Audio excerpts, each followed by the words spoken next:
Nous allons aborder aujourd'hui le thème du contrat de travail. Est-il obligatoire, lorsque vous embauchez un salarié, de lui faire signer un contrat de travail? Le contrat de travail est un contrat de droit privé régi par les articles 1221-1 et suivants du Code du travail. Bien que la législation européenne oblige à la rédaction d'un contrat de travail, la France admet que le premier bulletin de salaire peut servir de contrat de travail.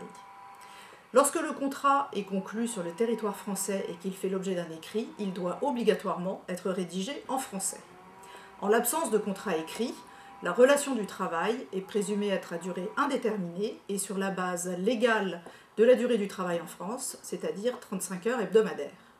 Il existe deux grandes catégories de contrats de travail. Le contrat de travail à durée indéterminée et le contrat de travail à durée déterminée. Ces deux contrats peuvent être à temps plein ou à temps partiel. Si vous embauchez un salarié pour une durée déterminée, pour accroissement temporaire d'activité ou pour remplacement d'un salarié absent, il faut obligatoirement rédiger un contrat de travail écrit. De même, si vous embauchez un salarié à temps partiel, vous devez obligatoirement rédiger un contrat de travail écrit pour pouvoir prouver la durée du temps de travail de votre salarié. En revanche, si vous recrutez un salarié à temps plein et à durée indéterminée, vous n'êtes pas nécessairement obligé de rédiger un contrat de travail, même si cela vous est fortement conseillé. Vous devez faire une déclaration préalable à l'embauche auprès de l'URSSAF avant que votre salarié ne commence à travailler pour vous, et vous devez déclarer la durée du travail, sa fonction et sa rémunération. On retrouvera ces éléments essentiels du contrat de travail sur le premier bulletin de salaire.